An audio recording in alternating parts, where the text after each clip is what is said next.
నమస్తే పిల్లలు, బాగున్నారా? మీరందరూ శుభోదయం. మీ అందరికీ ఇచ్చిన వర్క్ సమయంలో చేసి పంపిస్తున్నారు కదా. Very good, your good children, keep it up. Okay, so ఈరోజు మనము ఈ సెషన్లో మీ 5th క్లాస్ తెలుగు వాచకము బుక్ నెంబర్ 5 చిల్డ్రన్, తెలుగు వాచకము బుక్ నెంబర్ 5 ఓపెన్ చేయండి. పేజ్ నెంబర్ 37 ఓపెన్ చేయండి. మీ క్లాస్ వర్క్ పెన్సిల్ ఎరేజర్ కూడా పక్కకు పెట్టుకోండి, సరేనా? పాఠం చెప్పేటప్పుడు శ్రద్ధగా వినాలి, ఓకేనా? సో పిల్లలు, ఈరోజు మనం చెప్పుకోబోయే పాఠం పేరు వచ్చేసి వ్యాకరణము, అంటే గ్రామరు. దీంట్లో రెండో భాగము. ఫస్ట్ సెషన్లో మనము విభక్తులు చెప్పుకున్నాం కదా. ఇప్పుడు ఈ వ్యాకరణము పాఠంలో ఉన్న రెండో భాగము పేరు వచ్చేసి వాక్య నిర్మాణము. ఓకే, ఈ రెండో భాగం పేరేంటిది? వాక్య నిర్మాణము.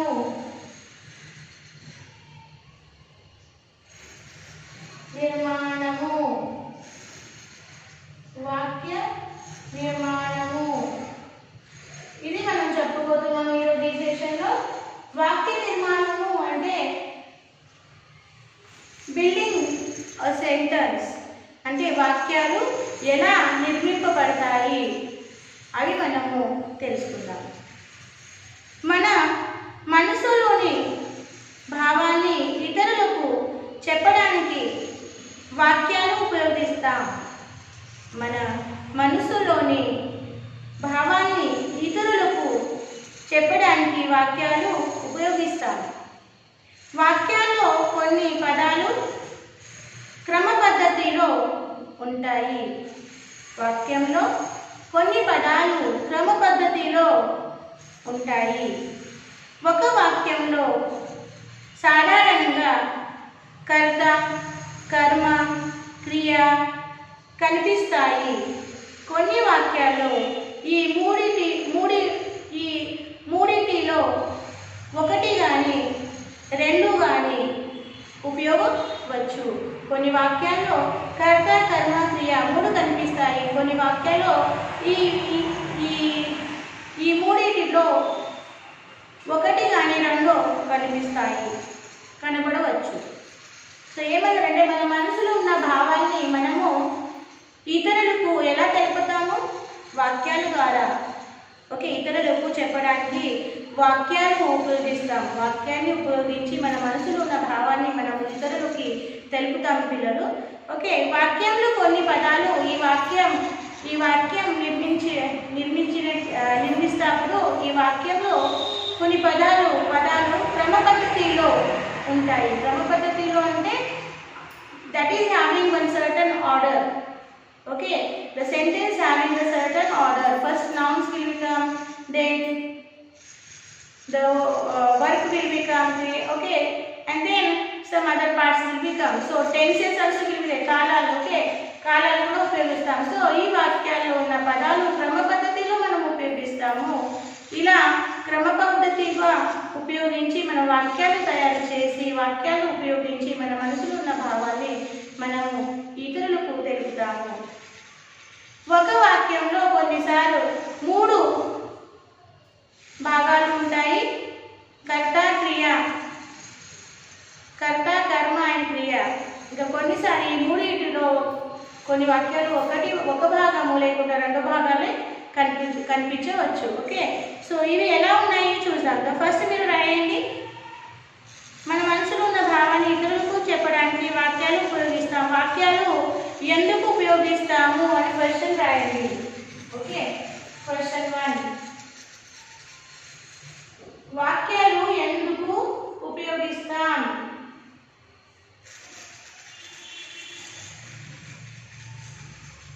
వాక్యాలు ఎందుకు ఉపయోగిస్తాం?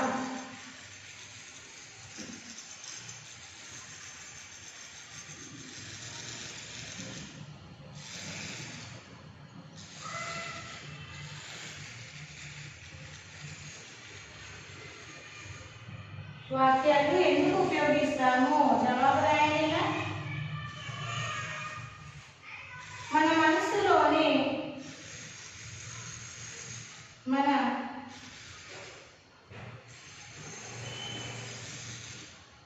మనసులోని భావాన్ని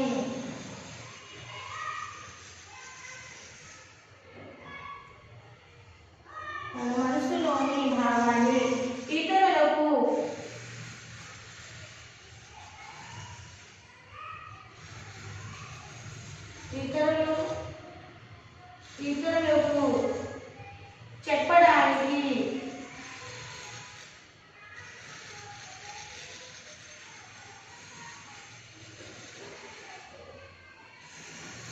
చెప్పడానికి వాక్యాలు ఉపయోగిస్తాము. ఏమి ఉపయోగిస్తాము? వాక్యాలు.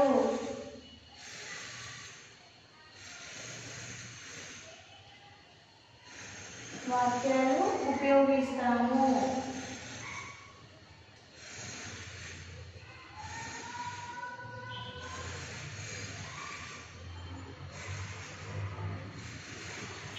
ఓకే.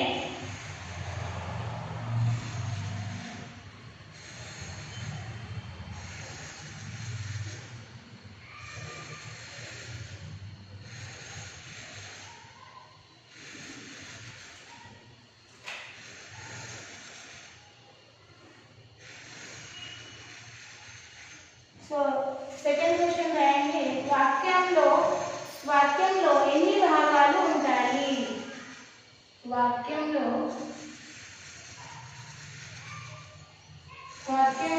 ఎన్ని భాగాలు ఉంటాయి?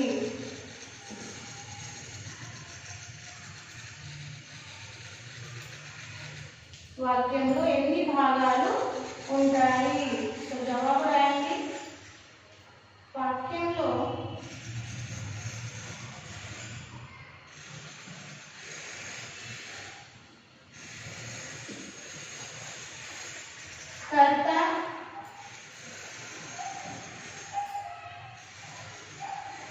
కర్త, కర్మ, క్రియ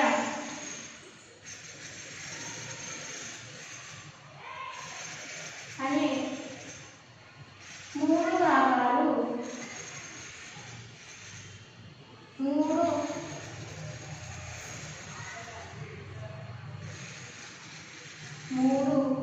భాగాలు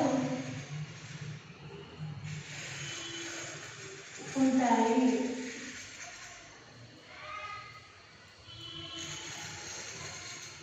ఓకేనా? సో చూడండి, వాక్యాలు ఎందుకు ఉపయోగిస్తాము?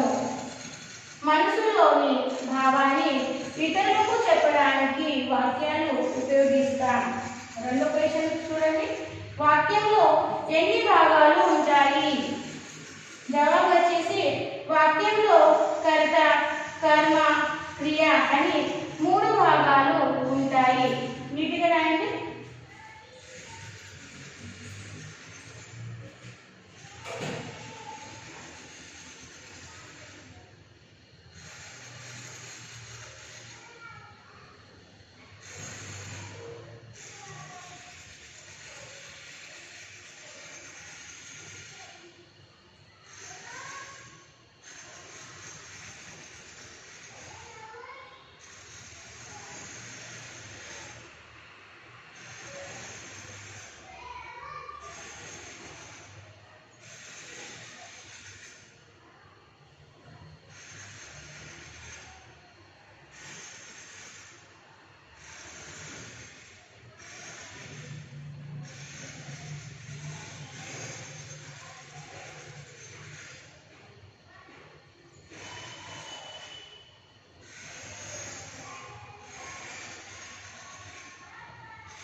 ఓకే, ఇప్పుడు చూడండి, కొన్ని పదాల్లో కర్త మాత్రమే ఉంటుంది, కర్తృత్వ పదం ఉంటుంది.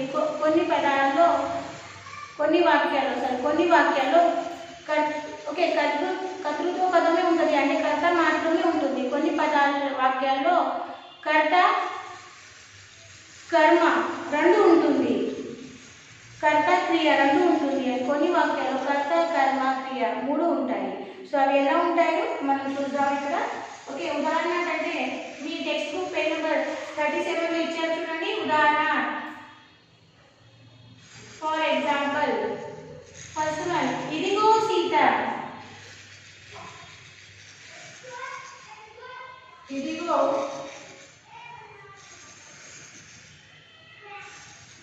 ఇదిగో సీత. ఈ పదాలను చూడండి. ఇదిగో సీత, సీత అనే ఒక కర్త మాత్రమే ఉన్నది. సో ఇది ఓకే, ఇది ఈ వాక్యంలో ఇలా రాయండి. ఈ వాక్యంలో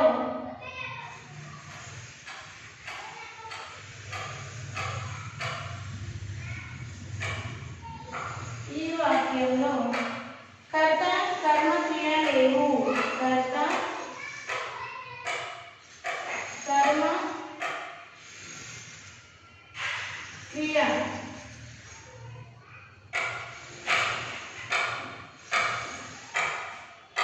క్రియలు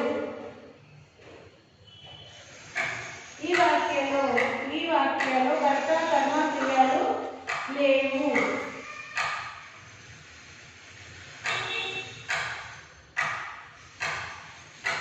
ఒక కర్తృ పదమే ఉంది. ఒక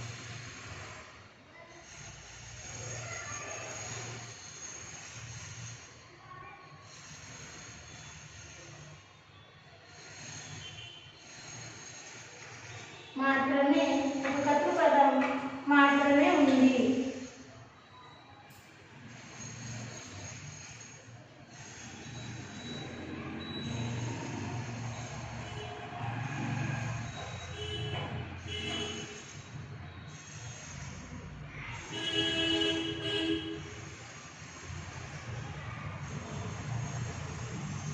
ఓకే, సో రెండో వచ్చేసి వాణి వెళ్ళింది. వాణి వెళ్ళింది.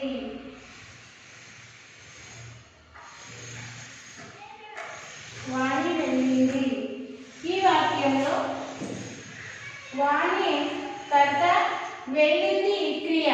ఓకే, వాణి అనేది పేరు కదా, పేరు అంటే కర్త, వెళ్ళింది అంటే ఒక పని జరిగింది అక్కడ, క్రియ. ఓకే, సో రాయండి. ఈ వాక్యంలో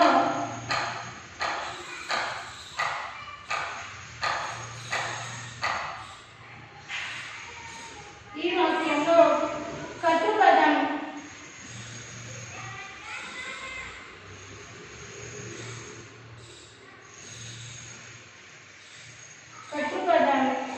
క్రియాపదం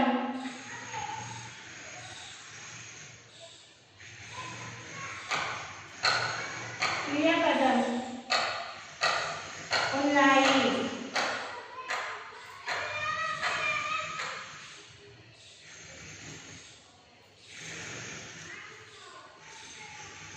కర్మపదం లేదు.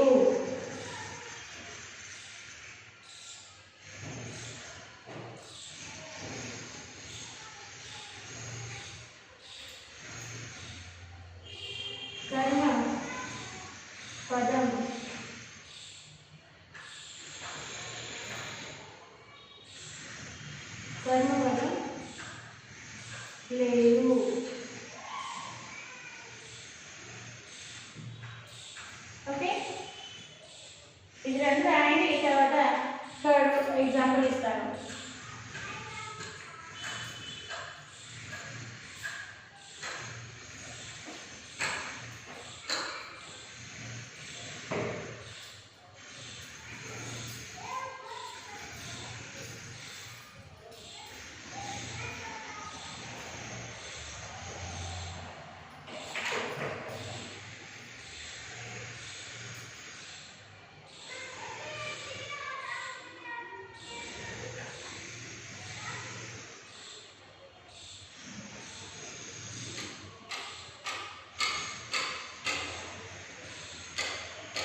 వధించాడు.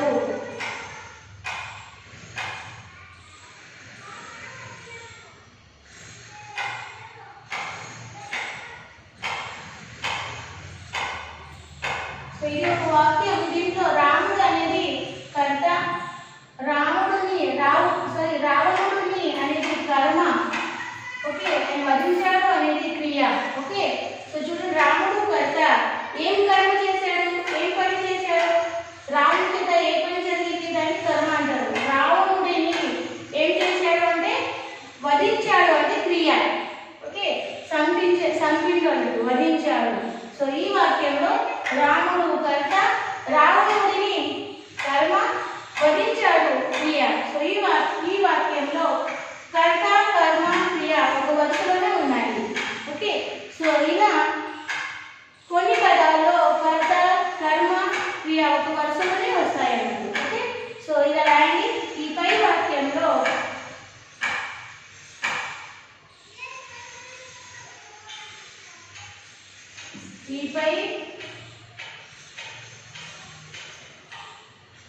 వాక్యంలో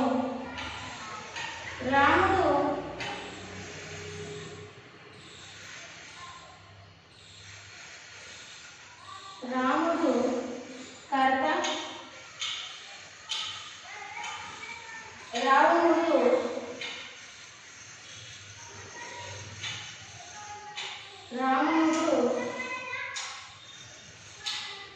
కర్మ,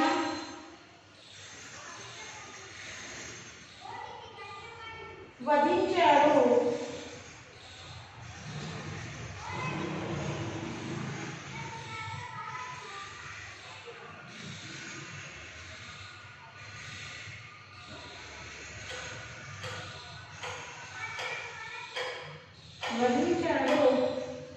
క్రియ. ఓకే, సో నెక్స్ట్ చూడండి. కొన్నిసార్లు వాక్యాల్లో కర్త, కర్మ, క్రియ ఒకే వరుసలో లేకుండా కూడా వాక్యం ఉండవచ్చు. అవి ఎలా ఉంటాయో అవి చూడండి.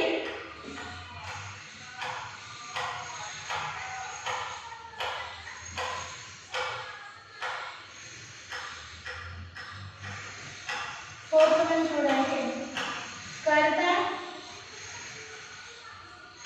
కర్మ, క్రియ ఒకే వరుసలో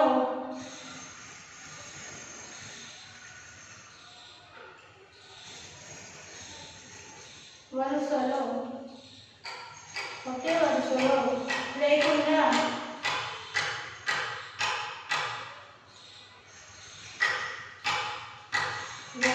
కూడా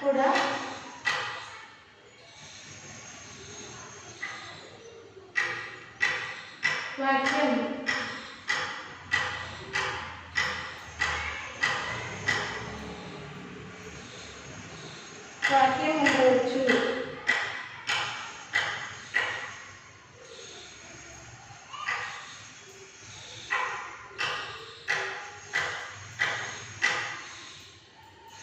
ఉండవచ్చు.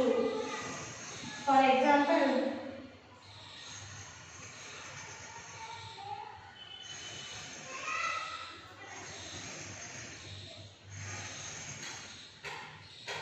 రావణుని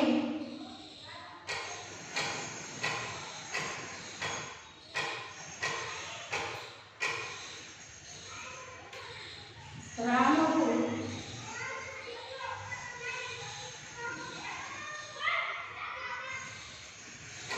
వధించాడు.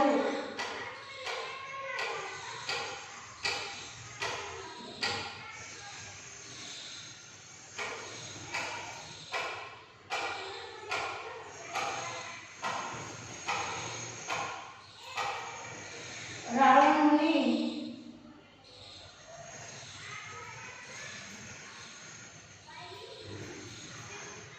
వధించాడు.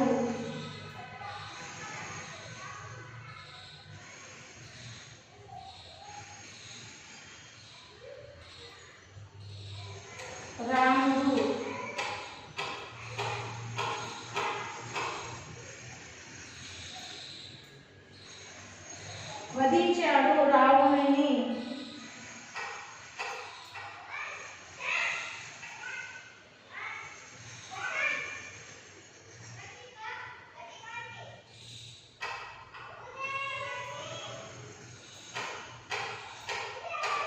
రాముని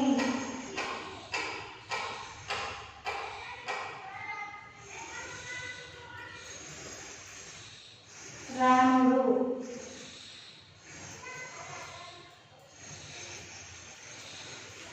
ఓకేనా. సో ఇక్కడ చూడండి, రాముడు వధించాడు. రాముని కర్మ, రాముడు కర్త, వధించాడు క్రియ. ఇది ఒక్క వరుసలో లేవు, కారణాలుగా వచ్చినాయి అన్నట్టు. ఓకే, సో ఫస్ట్ కర్మ వచ్చింది, తర్వాత కర్త వచ్చింది, తర్వాత క్రియ వచ్చింది.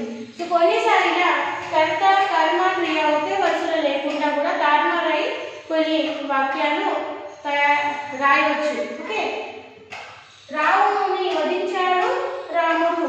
ఇక్కడ చూడండి, కర్మ క్రియ కర్త వచ్చింది.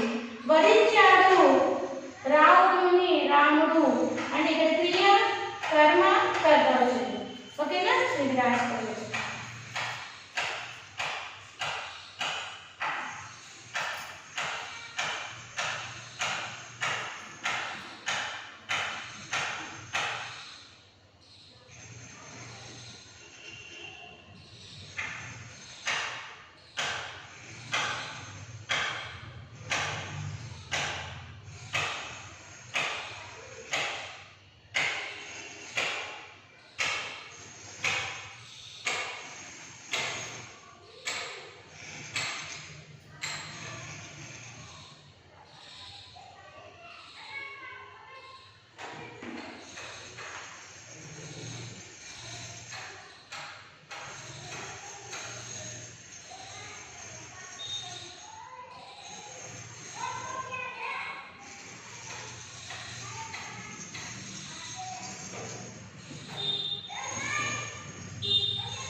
రాయండి.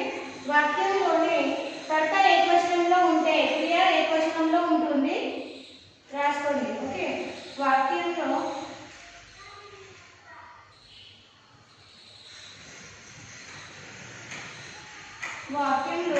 కర్త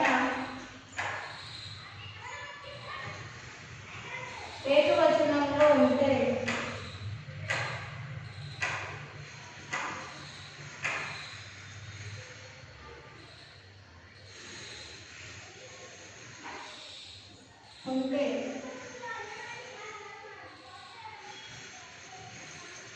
క్రియ ఏకవచనంలో ఉంటుంది.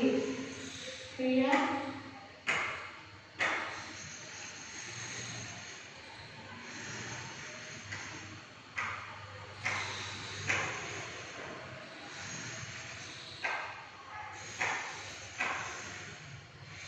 ఉంటుంది.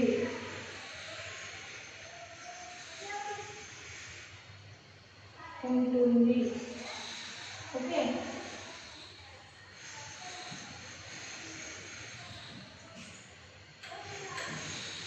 కర్త బహువచనంలో ఉంటే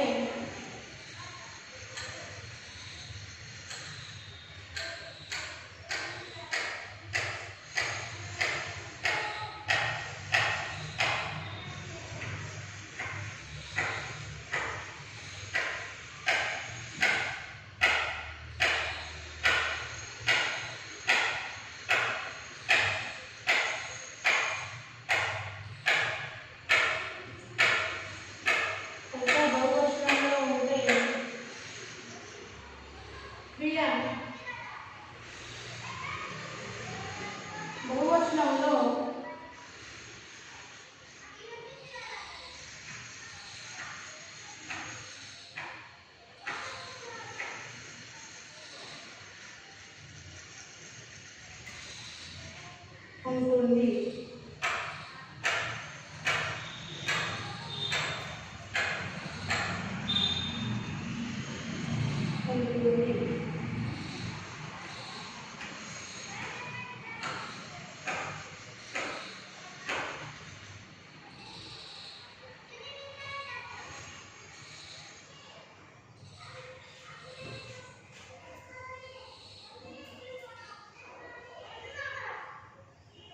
ఓకేనా? చూడండి, వాక్యంలోని కర్త ఏకవచనంలో ఉంటే క్రియ ఏకవచనంలో ఉంటుంది, కర్త బహువచనంలో ఉంటే క్రియ బహువచనంలో ఉంటుంది.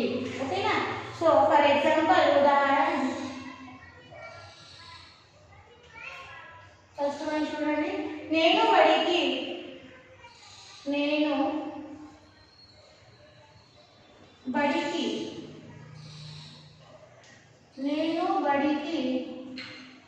వెళ్తున్నాను.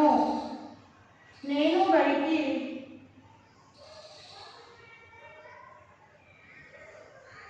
వెళ్తున్నాను.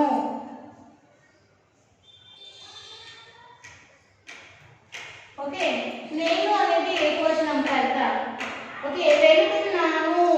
ఓకే, క్రియ కూడా ఏకవచనంలోనే ఉంది. So this is singular form. In English you can call singular form. నేను అంటే నేను ఏకవచనం, వెళ్తున్నాను అంటే నేను క్రియ వెళ్తున్నాను. ఇప్పుడు ఇది ఎలా మారిపోతుంది చూడండి బహువచనంలో. ఒకవేళ కర్త బహువచనంలో ఉంటే నేను ఏమైతుంది? మేము. బహువచనంలో నేను మేములో మారిపోతుంది. ఓకే, బడికి సేమ్ అలాగే వస్తుంది, బడికి. ఓకే, ఇప్పుడు క్రియ కూడా మారిపోతుంది. వెళ్తున్నాను అంటే ఇప్పుడు ఏమవుతుంది? వెళ్తున్నాము. ఓకే,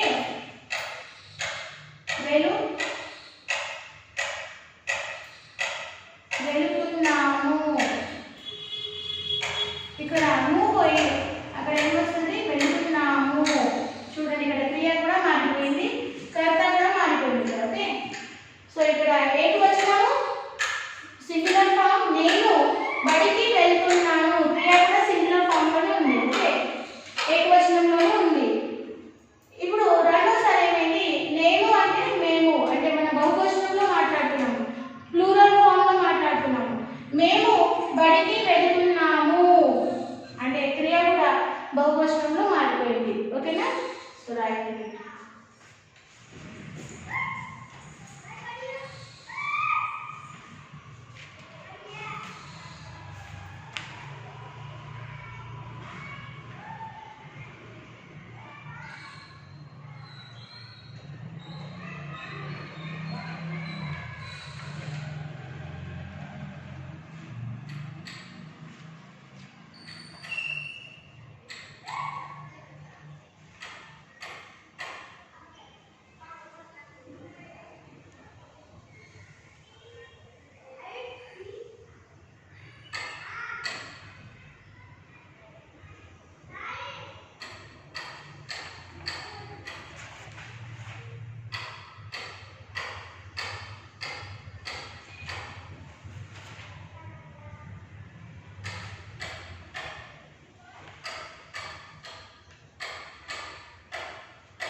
సో ఇప్పుడు మనం సాక్షి రాసుకుందాము.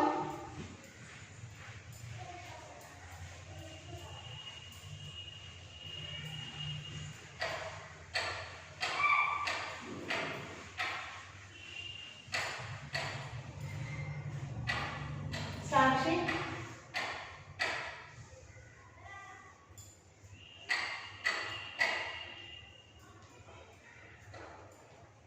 Subject your write, Telugu.